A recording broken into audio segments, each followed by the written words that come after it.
Okay, so now I want to talk about the surrogacy contract. And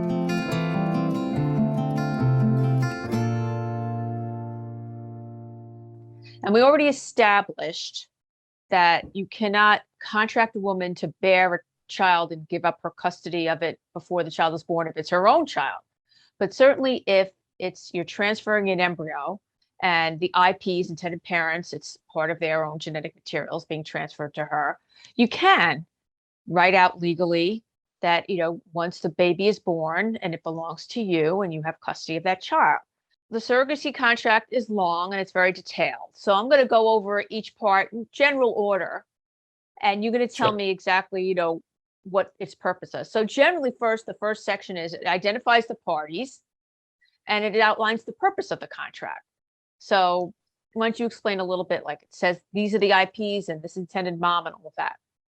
Right. In that sense, it's similar to every other real legal agreement that you may see or sign. There's this sort of a preamble where it talks about who's involved here, what the shorthand or abbreviations to be used would be, where this is to take place, the location for the carrier, any specific location for the presumed hospital for delivery, the IVF clinic that's involved in the case, just sort of stating the fact pattern out front. And that's the Right. first So part of the it identifies all the parties and it summarizes all the procedures, the screening, the transfer, the defines the terms. We're right. going to be using certain terms that need to be defined, certain medical terms and other terms of art that are specific to this endeavor. And so there's sort of a glossary up front, a bit of a definition of categories and terms that can be then used throughout the agreement in more of a shorthand way. Mm-hmm. And then it talks about the financial obligations of the intended parents, which we call IPs, and what Mhm. exactly they're responsible for and what they're not. So why don't you explain what the IPs are financially responsible for and how that's outlined in the contract? Sure. Well, the rule of thumb in all surrogacy relationships is that the intended parents, or IPs as they're shortened to be, are responsible for all costs involved in the relationship, all medical costs, all legal costs, all transportation costs, everything involved.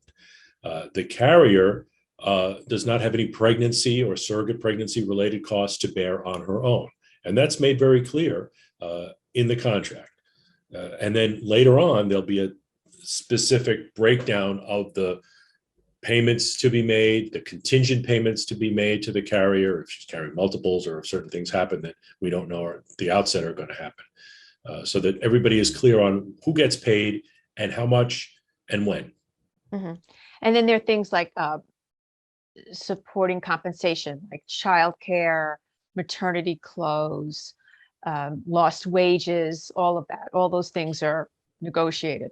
In this industry, there are certain standard ancillary expenses, extra payments for certain categories, and what you just listed are among the common ones that pretty much every program has in different amounts and at different times maybe. But things like a maternity clothes stipend, childcare, usually with a cap. If she needs to hire a sitter for her kids, or if her mother watches the kids, that can vary. Lost wages can vary too. If she works outside the home, there are probably going to be lost wages for work missed for doctor's appointments, and certainly being in the hospital for the delivery or travel to the clinic. And there's a cap that we put for lost wages so people know what they're getting into, and it can't really balloon beyond that. Right. And also lost wages sometimes for their spouses, for the partners, if Yes, they need to for take a off work. spouse or partner, or even a companion. If you're a single mom and your mom goes with you for this trip and she works, she's entitled to lost wages with a cap as well.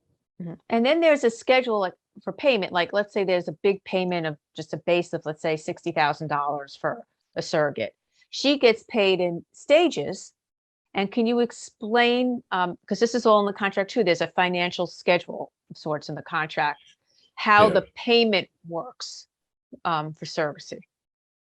Well, the payment schedule is done very carefully for a number of reasons. One reason is because judges have a right to look at anything, and many times they do. And if there's ever a payment at the end that's too high, it looks like a balloon payment for baby at the end. It can be considered payment for baby. It can be considered more of an exchange for a child as opposed to payment level payments for time and effort over the course of a pregnancy. So we try to avoid that. The payment arrangements are done usually in one of two ways. Either a certain amount at the embryo transfer, $10,000 or $15,000, depending upon the circumstance, and then an even base payment every month for 9 or 10 months throughout the course of the pregnancy, exclusive of mileage and work lost wages and childcare and other reimbursements that usually get added on to every base payment. Another way of doing it, which we sometimes do in certain states and if certain carriers prefer it, is we make payments in level ways and in equal ways at the end of every trimester. So there would be a embryo transfer fee, and then there would be an equal payment at the end of the first, second trimester and at the birth itself.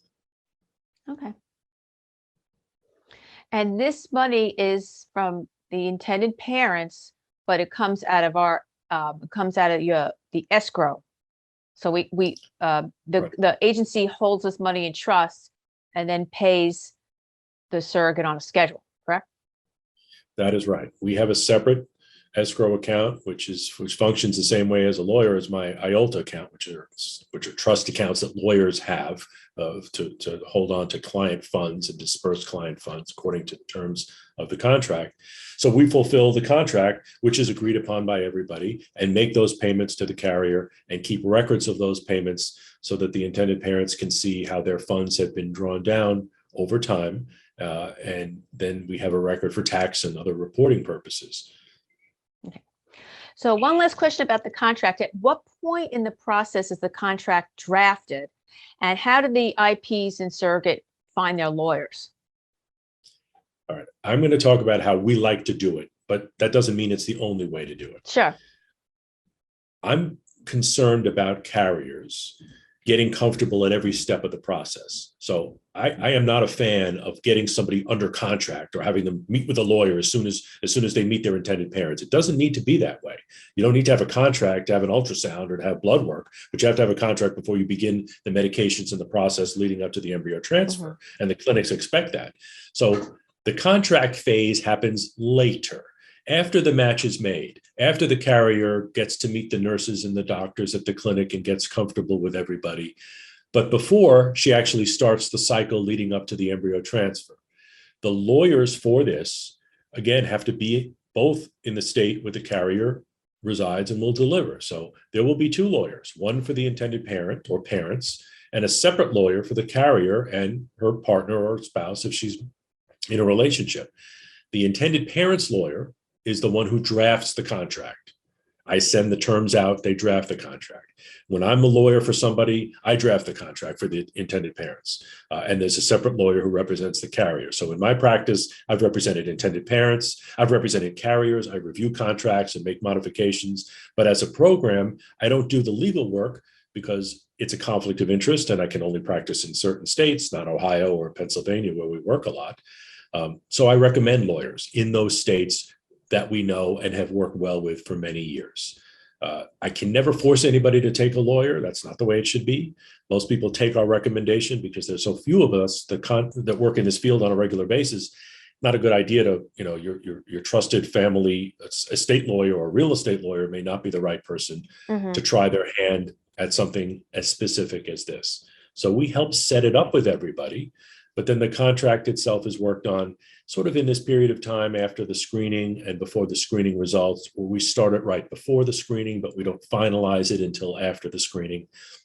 The whole idea is to make sure the carrier gets comfortable in stages and not have a contract thrust in front of her before she even has a chance to learn about the clinic or meet the intended parents or anything like that. Okay.